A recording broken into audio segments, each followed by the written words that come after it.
Dear friends, welcome to Biblical Parivartana. Welcome to Daily Devotions. దేవుని ప్రేమ ఇదిగో.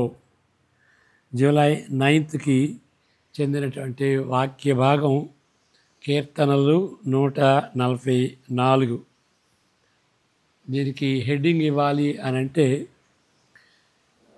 దేశం సస్యశ్యామలంగా ఉండాలి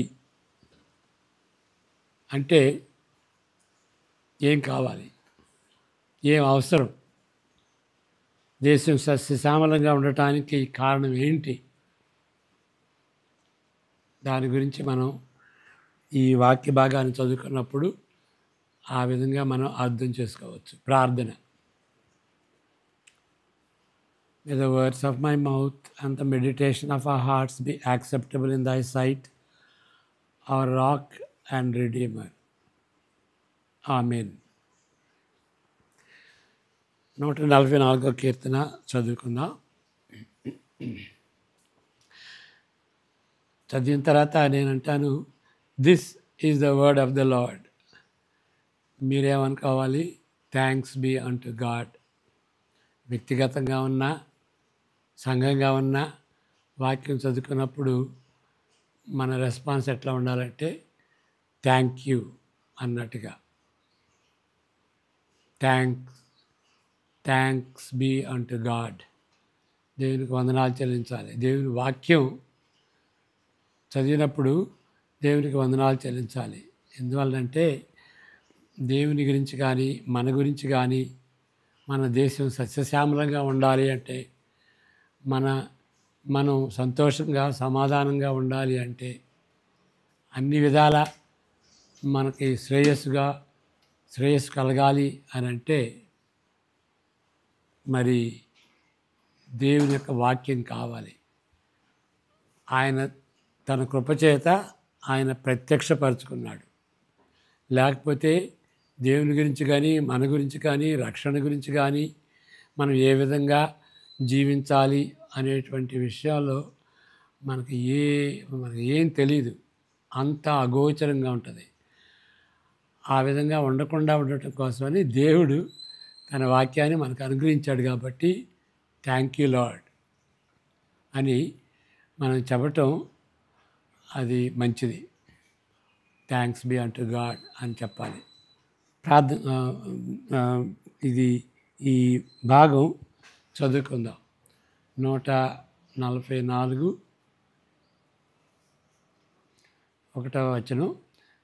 నాకు ఆశ్రయదుర్గమగు యెహోవా సన్నుతింపబడును గాక.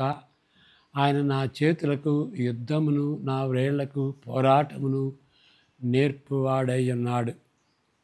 ఆయన నాకు కృపానిధి, నా కోట, నా దుర్గము, నన్ను తప్పించువాడు, నా కేడము, నేను ఆశ్రయించువాడు. ఆయన నా జనులను నాకు లోబరచువాడు నై ఉన్నాడు. యెహోవా, నీవు నరులను లక్ష్యపెట్టుటకు వారు ఏపాటివారు? నీవు వారిని ఎన్నిక చేయుటకు మనుష్యులు ఏపాటివారు? నరులు వట్టి ఊపిరిని పోలి ఉన్నారు. వారి దినములు దాటిపోవు నీడవలే ఉన్నవి. యెహోవా, నీ ఆకాశమును వంచి దిగిరమ్ము. పర్వతములు పొగరాచున్నట్లు నీవు వాటిని ముట్టుము. మెరుపులు మెరిపించు వారిని చెదరగొట్టుము. నీ బాణములు వేసి వారిని ఓడగొట్టుము. పైనుండి నీ చెయ్యి చాచి నన్ను తప్పింపు. మహాజన్మలలో నుండి, అన్యజనుల చేతిలో నుండి నన్ను విడిపింపు. వారి నోరు వట్టి మాటలాడుచున్నది. వారి కుడి చేయి అబద్ధముతో కూడి ఉన్నది. దేవా, నిన్ను గూర్చి నేను ఒక క్రొత్త కీర్తన పాడెదను. 10 తంతుల సితారాతో నిన్ను కీర్తించదను. నీవే రాజులకు విజయము దయచేయి వాడవు. దుష్టుల ఖడ్గము నుండి నీవు నీ సేవకుడైన దావీదును తప్పించువాడవు. నన్ను తప్పింపుము. అన్యుల చేతిలో నుండి నన్ను విడిపింపుము. వారి నోరు వట్టి మాటలాడుతున్నది. వారి కుడి చేయి అబద్ధముతో కూడి ఉన్నది. మా కుమారులు తమ యవ్వన కాలం ముందు ఎరిగిన మొక్కల వలె ఉన్నారు. మా కుమార్తెలు నగరునకై చెక్కిన మూలకంబముల వలె ఉన్నారు. మా కొట్లు నింపబడి పలు విధములైన ద్రవ్యములకు నిధులుగా ఉన్నవి. మా గొర్రెలు 1000 కొలదిగాను 10,000 కొలదిగాను మా గడ్డి బేట్లలో పిల్లలు వేయుచున్నవి. మా ఇళ్ళు గొప్ప బరువులు మోయగలవి. మా వీధులలో చొరబడుటయనను ఉరుకులెత్తుటయనను లేదు. వాటిలో శ్రమగల వారి మొర వినబడుటయనను లేదు. ఇట్టి స్థితి గలవారు ధన్యులు. యెహోవా తమకు దేవుడిగా గల ధన్యులు. నాకు ఆశ్రయదుర్గము. యెహోవా నన్ను సన్నుతింపబడును గాక. యెహోవా సన్నుతింపబడును గాక. ఆయన నా చేతులకు యుద్ధమును నా వ్రేళ్లకు పోరాటమును నేర్చువాడై ఉన్నాడు అని మరలా మొదటి వచనంకి వచ్చాం. ఓకే, ఇక్కడ నేను ముందు చెబుతాను, నేను అర్థం చేసుకున్నటువంటి రీతిగా. అప్పుడు మరలా ఈ ధ్యానాల్ని చదువుతాను. ఇక్కడ ఏంటి అంటే దేశం సస్యశ్యామలంగా ఉండాలి. 12, 13, 14 వచనాల్లో మనం చదువుకున్నాం. ఏ కేకలు కానీ ఏది కూడాను ఏ లోపం లేనటువంటి తీరులో అన్ని విధాలుగా మిలిటరీ వైజ్ కానీ పాడి పంటల విషయంలో కూడా అంతా సమృద్ధిగా ఉండటం. ఏ ఒక్క మరి ఎవరు ఒత్తిడి చేయటం కానీ సూపర్ పవర్ మరి సామంతులుగా చేసేసి వాళ్ళని నొక్కి పట్టడం కానీ అలాంటిది ఏమీ లేదు. అది ఎట్లా వస్తుంది అనేది ఇక్కడ ఈ 12, 14లో ఉన్నటువంటి సస్యశ్యామలంగా ఉన్నటువంటి ఆ పరిస్థితి ఎట్లా వస్తుంది అంటే 15వ వచనంలో మనం చూస్తాం. అదేంటి అక్కడ సారాంశం లాగా ఉంటుంది. 15వ వచనం మనం చదువుకున్నాం. ఇట్టి స్థితి గలవారు ధన్యులు. యెహోవా తమకు దేవుడిగా గల జనులు ధన్యులు. ఇక్కడ మనం చూసేది ఏంటంటే ఇలాంటి పరిస్థితి 12 నుండి 14 వచనాలు అంటే 15 నుండి ఇంకా ముందు ఉన్నటువంటి వచనాలు ఆ స్థితిని మరి అన్నీ మేలుకరంగా ఉండేటువంటి దాన్ని ఆ సస్యశ్యామలంగా ఉండేటువంటి దాన్ని ఎందువలన వచ్చింది అని అంటే దేవుడు అక్కడ 15లోనే ఉంటుంది. దేవుడు యెహోవా తమకు దేవుడిగా గల జనులు ధన్యులు. ఇప్పుడు దాని అర్థం ఏంటి? యెహోవా తమకు దేవుడిగా గల జనులు ధన్యులు అని సారాంశం ఇచ్చాడు కదా అక్కడ. దాని అర్థం ఏంటి అని అంటే ఇక్కడ మా దేవుడు అని మతపరంగా దేవుడు ఆయన మా దేవుడు అండి, లేకపోతే యేసుక్రీస్తు మా దేవుడు అండి, ఇశ్రాయేలు అయితే యెహోవా మా దేవుడు అని మా కులదేవుడిలాగా మా జాతి దేవుడిలాగా అలాంటి మతపరమైనటువంటి రీతిగా ఆ దేవుడిని కలిగి ఉంటే వాళ్ళు ధన్యులు కాదు. దాని అర్థం ఏంటి అని అంటే దేవుడి పక్షాన వీళ్ళు నా ప్రజలు అని ఆయన వాళ్ళని సొంతం చేసుకోవటం.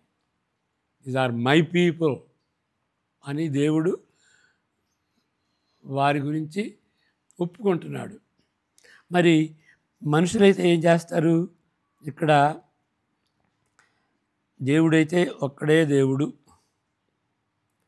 ఒక దేవుడు, మన దేవుడు, ఆ ఒకే దేవుడు, సర్వశక్తివంతుడైనటువంటి దేవుడు, సృష్టికర్త అయినటువంటి దేవుడు, పరిశుద్ధుడైనటువంటి దేవుడు, ఆ ఒక్క దేవుడు మా దేవుడు అని ఒప్పుకుంటారు.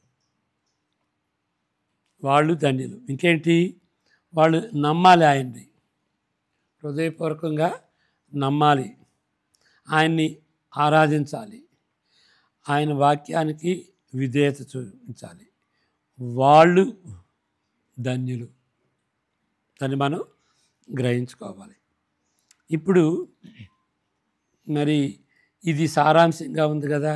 15వ అధ్యాయం అది సారాంశం. అంటే మిగిలినటువంటి వచనాలు దాన్ని విశ్లేషిస్తున్నాయి, వివరిస్తున్నాయి. ఏంటి, ఏ విధంగా వివరిస్తుంది. మొదటి 2 వచనాలు చూస్తే అక్కడ చదువుకుందాం మరలా. మొదటి 2 వచనాల్లో దావీదు మహారాజు అంటాడు, యెహోవా సన్నతింపబడిన గాక, ఆయన నాకు ఆశ్రయదుర్గం. యెహోవా నాకు ఆశ్రయదుర్గం. ఆశ్రయదుర్గం అంటే ఏంటి? ఆశ్రయదుర్గం అంటే అది ఆ మాట దుర్గం, అది సాంకేతికంగా వాడింది, సింబాలికల్గా వాడింది. అంటే దేవుడు నాకు స్థిరత్వాన్ని ఇస్తాడు, క్షేమాన్ని ఇస్తాడు. ఇప్పుడు ఒక దుర్గంలో ఉంటే ఇక్కడ ఫోర్ట్ ఉంటుంది కదా, హైదరాబాదులో ఫోర్ట్ ఉంది. ఆ ఫోర్ట్లో ఉంటే వాళ్ళకి వాళ్ళ శత్రువుల యొక్క బాణాల నుండి, వాళ్ళ దాడుల నుండి వాళ్ళకి సురక్షితంగా క్షేమంగా ఉంటారు. అంతేకాదు దుర్గం అంటే కొండ కాబట్టి అది స్థిరంగా ఉండేది. కాబట్టి స్థిరంగా ఉండేటువంటి క్షేమం, దాన్ని సూచించేది దుర్గం అన్నమాట. ఆ దేవుడు ఇంకేం చేస్తున్నాడు? రాజులకు యుద్ధం నేర్పేవాడు. 2వ వచనంలో మనం చూస్తాం. ఆయన నాకు కృపానిధి, నా కోట, నా దుర్గము, నన్ను తప్పించువాడు. ఓకే, 1వ వచనంలో చూద్దాం మళ్ళీ. ఆయన నాకు ఆశ్రయదుర్గమగు యెహోవా సన్నుతింపబడును గాక. ఆయన నా చేతులకు యుద్ధమును, నా వ్రేళ్లకు పోరాటమును నేర్పువాడు. అంటే అర్థం ఏంటి? చేతులకు యుద్ధం నేర్పుతున్నాడు, వేళ్లకు పోరాటం నేర్పుతున్నాడు అంటే అర్థం ఏంటి అని అంటే దాన్ని 2 విధాలుగా అర్థం చేసుకోవాలి. ఆయన ఏం చేస్తాడు, మనం ఏం చేస్తాం, అది ఇక బ్యాలెన్స్ లాగా ఉంటుంది అన్నమాట. దేవుడు ఆయన ప్రావిడెన్స్ అంటే మామూలుగా దైవాధీనం అని అంటాం. దైవాధీనం అంటే ఒక విధంగా మన బాధ్యత లేనట్టుగా ఉంటుంది. నిజంగా అక్షరానుసారంగా ఆ మాటని అర్థం చేసుకుంటే దైవాధీనం అంటే సమస్తం కూడా దేవుని యొక్క అధీనంలో ఉంటాయి.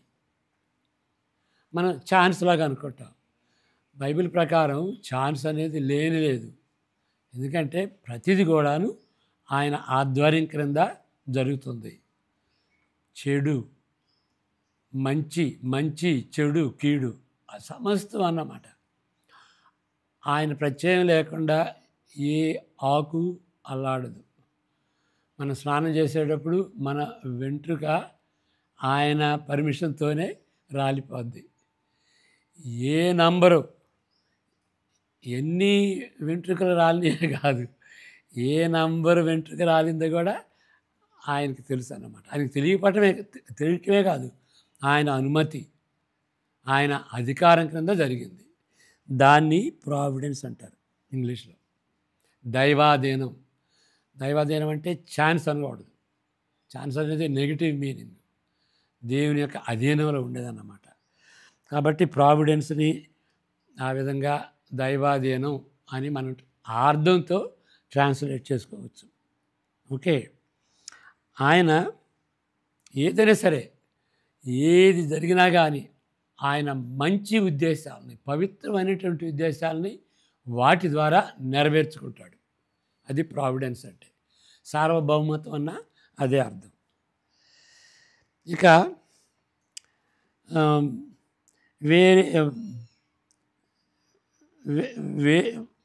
ఎవరైతే ఏలతారో, ఒక దేశాన్ని రాజుగా ఏలతారో, ఆ బాధ్యత కలిగి ఉంటారో, ఏలే బాధ్యత కలిగి ఉంటారో వాళ్ళకి ఈ దేవుడు సామర్థ్యం ఇస్తాడు, శక్తి సామర్థ్యం ఇస్తాడన్నమాట. ఏ విధంగా ఏలాలి. ఓకే, దాని అర్థం అది.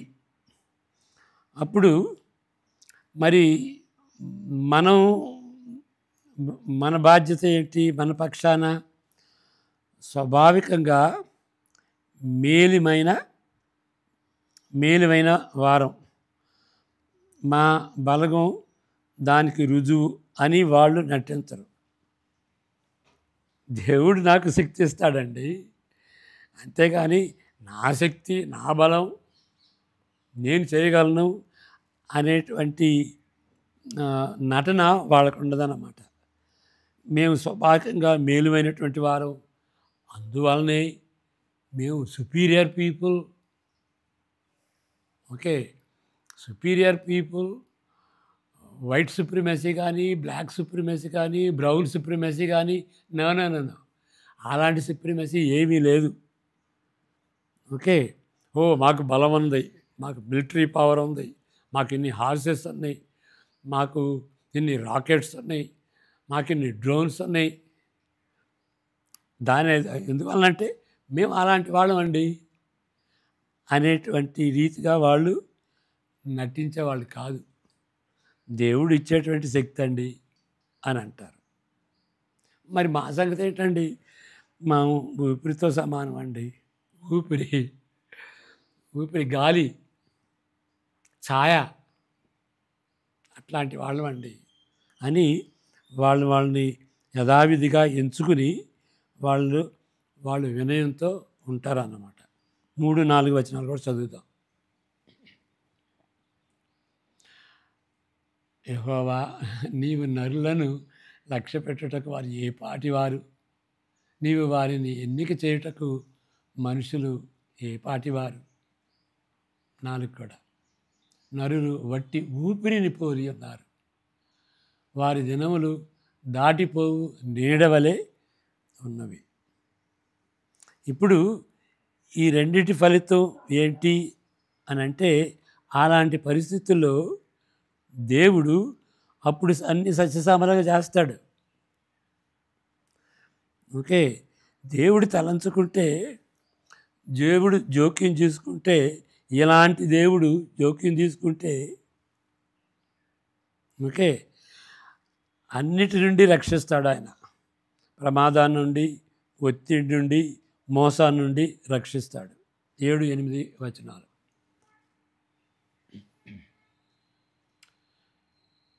పైనుండి నీ చెయ్యి చాచి నన్ను తప్పించుము, మహాజలములలో నుండి, అన్యుల చేతిలో నుండి నన్ను విడిపింపుము. వారి నోరు వట్టి మాటలాడుతున్నది, వారి కుడి చెయ్యి అబద్ధముతో కూడి ఉన్నది. దేవా, నిన్ను గురించి నేను ఒక క్రొత్త కీర్తన పాడేదను, 10 తంతుల సితారాతో నిన్ను కీర్తించను. అంటే ఆ విధంగా దేవుడు పనిచేసినప్పుడు ఒక నూతనమైనటువంటి కీర్తన, తాజాగా ఉండేటువంటి కీర్తన, ఇక ఎప్పుడు ఏదో వచ్చిందే అనేది కాదు, హృదయపూర్వకంగా ఎక్సైట్మెంట్తో, ఆసక్తితో ఒక నూతన కీర్తన పాడతాం. ఎందువల్లంటే ఈ ప్రమాదాన్ని నుండి, ఒత్తిడి నుండి, మోసాన్ని నుండి విడిపించాడు కాబట్టి. అలాంటి రక్షణను చవిచూచినప్పుడు మన యొక్క కీర్తన ఓల్డ్గా ఉండదు, నూతనంగా ఉంటుంది. నూతన కీర్తన మనం పాడతాం అన్నమాట. ఓకే, అదే సస్యశ్యామలంగా ఉండేదానికి దారి తీస్తుంది. సంతోషం ఉంటుంది, ప్రతి ప్రమాదం నుండి విడిపిస్తాడు కాబట్టి దేశం సస్యశ్యామలంగా ఉంటుంది. ఇక్కడ మనం ఇంకోటి గమనించాలి, ఇక్కడ బ్యాలెన్స్ ఉన్నట్టుగా మనం చూస్తాం. బ్యాలెన్స్ ఏంటి? ఇక్కడ 5వ వచనంలో చూస్తే దేవుడు దిగిరావాలి అంటే, అక్కడెక్కడో ఉన్నట్టుగా రీతిగా దేవుడు మన పరిస్థితిని చూసి ఆయన దిగి వస్తాడు. ఓకే, 5వ వచనం, యెహోవా, నీ ఆకాశము నుండి వంచి దిగిరమ్ము. అంటే నువ్వు తక్కువ చేసుకుని, నువ్వు వంగి దిగిరాయ్యా, పర్వతములు పొగరాచున్నట్లు నీవు వాటిని దేవుడు వస్తే ఎత్తైన స్థలాలకి వస్తే పర్వతం మీదకి వస్తే ఆ పర్వతాలు ఏమవుతాయి, పొగరాచున్నట్లుగా అవి ఒక విధంగా మండిపోతాయి.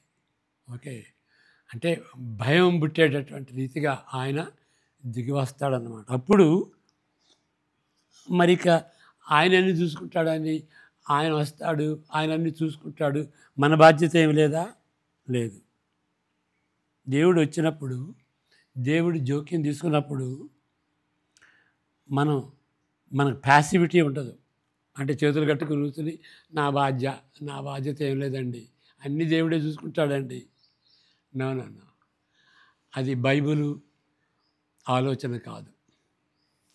దేవుని యొక్క చిత్తం, దేవుని యొక్క సార్వభౌమత్వం మనిషి యొక్క బాధ్యతను ఎప్పుడు కొట్టివేయదు. Man is never asked to be passive. దేవుని నమ్మటం అంటే ప్యాసివ్గా ఏం చేయకుండా కూర్చోవటం అని కాదు. ఓకే,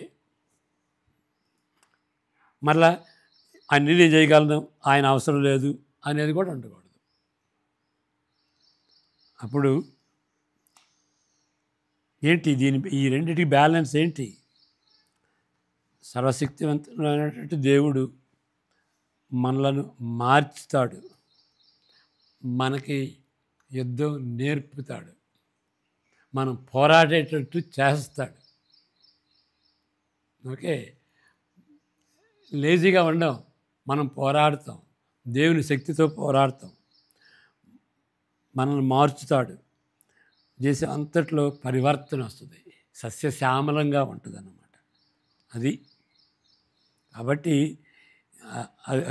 ఇప్పుడు దేవుడు వస్తాడు, దిగి వస్తాడు, మనకి పోరాటం నేర్పిస్తాడు అనే దానిలో అది బ్యాలెన్స్ చూడాలి. మన బాధ్యత ఉంది, దేవుని యొక్క శక్తి ఉన్నది. ఇప్పుడు నేను చదువుతాను.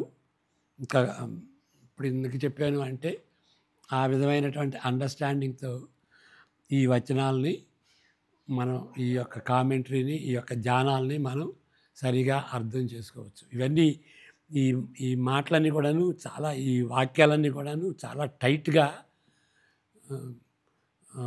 పొందుగుర్చబడి, కాబట్టి నేను ఎక్స్ప్లెయిన్ చేయాల్సి వచ్చింది ముందు.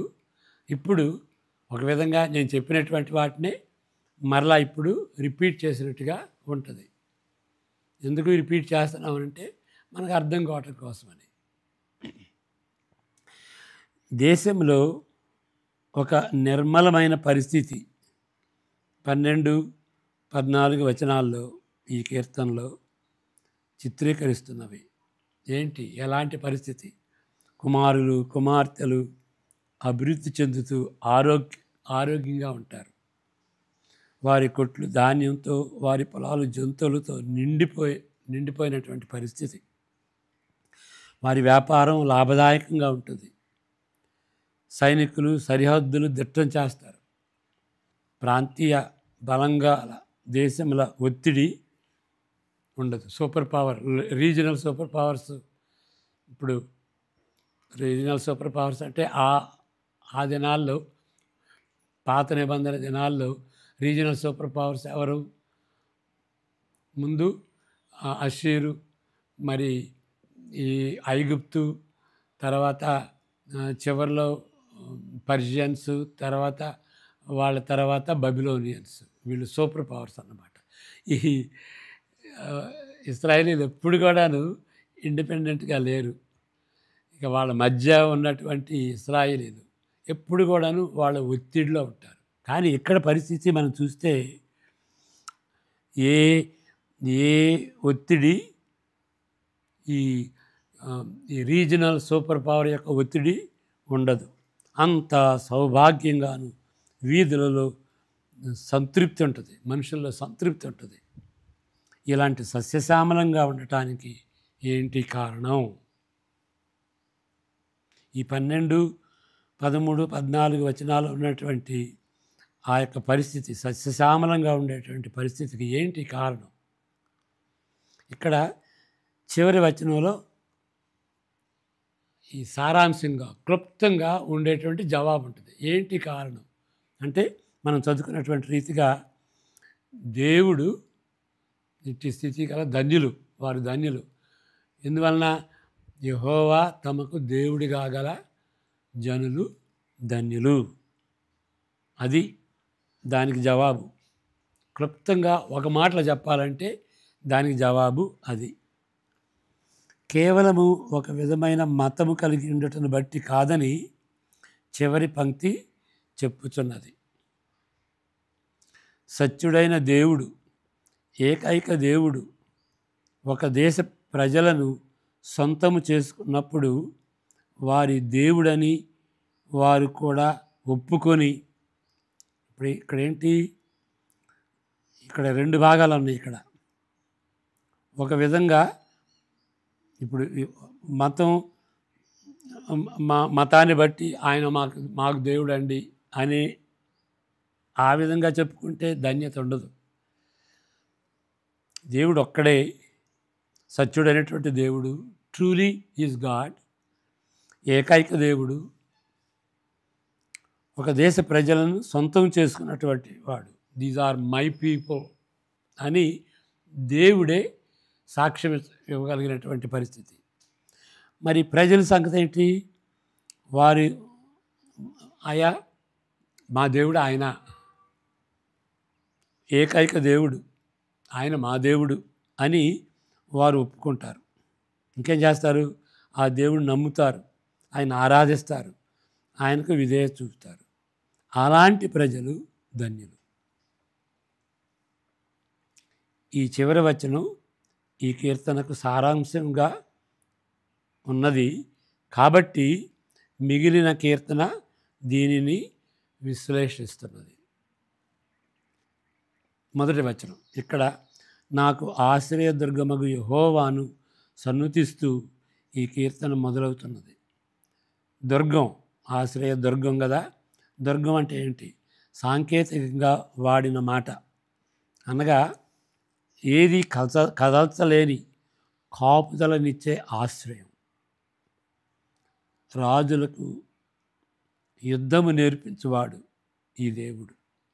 అంటే ఏంటి అనగా ఆయన సర్వాధికారి ఏలుబడిని అనుసరించి, మనం ప్రావిడెన్స్ అనుకున్నాం కదా, దైవాధీనం అనుకున్నాం కదా, అది సర్వాధికారి ఏలుబడిని అనుసరించి పనిచేస్తూ ఆ దేశం యొక్క సంరక్షణ చూస్తాడు అన్నమాట.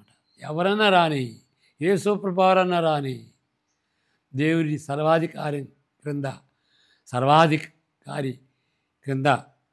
ఆయన సర్వాధికారం క్రింద సంరక్షణ చేస్తాడన్నమాట. ఇంకేం చేస్తాడు?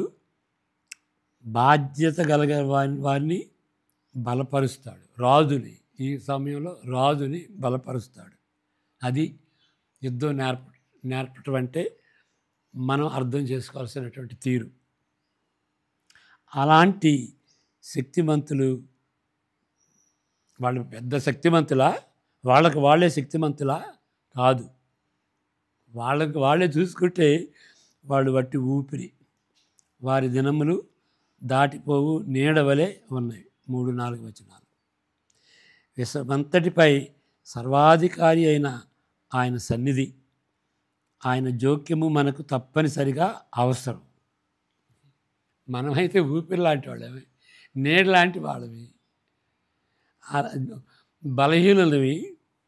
కాబట్టి దేవుడు తప్పక దిగి రావాలి. ఆయన జోక్యం అవసరం. యెహోవా నీ ఆకాశంను వంచి దిగిరమ్ము, పర్వతములు పొగరాజునట్లు నీవు వాటిని ముట్టుము. 5వ వచనం. యెహోవా పట్టించుకున్నప్పుడు ఏమవుతుంది? దావీదు తన ప్రజల ప్రమాదము నుండి, ఒత్తిడి నుండి విడుదల పొందేటట్లుగా దావీదు చేస్తాడు. ఎందుకంటే ఆయన నేర్పుతాడు కదా యుద్ధం, పోరాటం. కాబట్టి ఆయన ద్వారా దేవుడే తన ప్రజలను ప్రమాదం నుండి, ఒత్తిడి నుండి, మోసం నుండి విడిపిస్తాడు. 7-8 వచనాలు. దీన్ని బట్టి రాజులకు విజయం దయచేయువాడు. దీన్ని బట్టి విజయం విజయం ఇస్తాడు. దుష్టుల ఖడ్గము నుండి నీవు నీ సేవకుడైన దావీదును తప్పించువానికి నూతన స్తుతి గీతము పుట్టుకొస్తుంది. నూతన గీతం. ఓకే, 10వ వచనం చూస్తాం. మరి 10 నుండి 15 వచనాల్లో చెప్పబడినట్లు దేవుడు చేయి చేసుకున్నప్పుడు దాని పర్యవసానం సంరక్షణ, సమృద్ధి, సస్యశ్యామలంగా ఉంటుంది. అలాంటి దేవుడు మేలుకొని జోక్యం చేసుకున్నప్పుడు ఆయన హస్తం క్రింద ఉండేటువంటి ప్రజల్లో సమృద్ధి ఉంటుంది. ఆ దేశం అంతా సస్యశ్యామలంగా ఉంటుంది. ఇక్కడ బ్యాలెన్స్ని గమనించాలి. ఇచ్చట సమతుల్య పాలుగా అంటే బ్యాలెన్స్గా ఉన్న వైఖరిని మనం అరుదుగా అర్థం చేసుకుంటాం, మరి తక్కువగా దాన్ని పొందుకుంటాం. అంటే దీని యొక్క ఫలితాన్ని, ఆ బ్యాలెన్స్ యొక్క ఫలితాన్ని రేర్గా పొందుకుంటాం. అర్థం చేసుకోకపోతే ఇంకా దాని ఫలితం ఎట్లా పొందుకుంటాం? ఏంటి? ప్రాచీన ఇశ్రాయేలుల సంరక్షణ సమృద్ధికి వర్తించినట్లే ఇవి మనకు కూడా చాలా వాటికి వర్తిస్తాయి. ఉదాహరణకు సంఘంలో ఉద్యోగం వస్తే దేవుని జోక్యం తీసుకుంటాడు.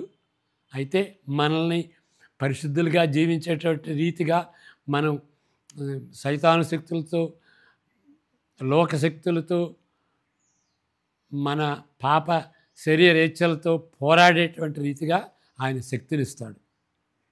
కాబట్టి ఉద్యమం అంటే అది మన బాధ్యత ఉండకూడదు అని కాదు. ఒకవైపు ఆకాశం వంచి క్రిందకు యెహోవా దిగి రావాల్సిన అక్రతను గుర్తిస్తాం. మరొక వైపు కర్మ సిద్ధాంతంకు కానీ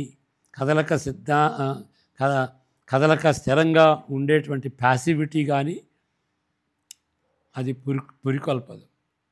దేవుడు వస్తున్నాడు అంటే మన బాధ్యత, మనకి ఏవి ప్యాసివ్గా ఉంటాం, యాక్టివ్గా ఉండం అనేటువంటిది దాన్ని పురికొల్పదు, దాన్ని ఎంకరేజ్ చేయదు, దాన్ని జనరేట్ చేయదు. ఇక్కడ ఎందువలనగా మనం చదువుకున్నటువంటి ఈ యొక్క 5వ వచనంలో దావీదు పోరాడుటకు దేవుడి శక్తినిచ్చుట ద్వారా విజయం సాధించగలడు. దేవుడు దావీదుకి పోరాటం నేర్పిస్తాడు. మరి పోరాడాలి కదా ఆయన ప్యాసివ్గా ఎందుకుంటాడు? నేను చేయగలను అనే గర్వంతో కూడిన మనస్తత్వం చివరిలో ఏదో రీతిగా దేవుని కలుపుకుంటాం. అది మతం అన్నమాట. ఏదో అన్నారు కాబట్టి అంటాం దేవుని చిత్తం, దేవుని ఇష్టమైతే అని ఏదో తోక కలిపినట్టు కలుపుతాం. వేరే నిర్ణయాలు మనం తీసుకుంటాం. ఓకే, అలాంటి మతం కాదు. నోటితో వెల్లించే ఆత్మీయత కానీ, అలాంటి అవుట్వర్డ్ స్పిరిచువాలిటీ డెప్త్ లేదు. అది కానీ, అలాంటి మతం కానీ, అలాంటి ప్యాసివిటీ కానీ, ఓకే, మరి ఆసక్తికి ప్యాసివిటీకి దానిలో ఉన్నటువంటి తేడాని తెలుసుకోలేకపోవటం కానీ, అలాంటి ఆత్మీయత మనకు వద్దు. ప్యాసివ్గా ఉండి ఓకే ప్యాషనేట్గా ఉండాలి. ప్యాసివ్గా ఉండటం ఏంటి? దానికి దీనికి భేదం చూడలేమా? అలాంటి మతం మనకొద్దు. మనకు కావాల్సింది ఏంటి? మార్చగల సార్వభౌముడైనటువంటి దేవుని యొక్క శక్తి కావాలి. అప్పుడు మనల్ని మార్చి మనకేమిస్తాడు? మనకి పరివర్తన ఇస్తాడు. సస్యశ్యామలంగా ఉంటుంది. అది అలాంటి పరివర్తన దేశంలో, వ్యక్తిగత జీవితంలోనే కాదు, కుటుంబంలోనే కాదు, దేశంలోనే సస్యశ్యామలంగా ఉంటుంది. అలాంటిది సంపూర్ణంగా ఎక్కడ ఉంటుంది? పరలోకంలో ఉంటుంది. కానీ యేసుప్రభుని నమ్మితే మనం అలాంటి పరలోకంలోనికి అడుగు పెట్టవచ్చు. మనం మన జీవితకాలం అంత వరకు పోరాటం ఉంటుంది. దేవుడు శక్తినిస్తాడు. రెండవ రాకడ వరకు పోరాటం ఉంటుంది. దేవుడు శక్తి సంఘానికి, దేశానికి దేవుడు శక్తినిస్తాడు. ప్రార్థన చేసుకుందాం. May the grace of the Lord Jesus Christ, the love of the Father, and the fellowship of the Holy Spirit be with all of us now and forevermore. Amen. God bless you.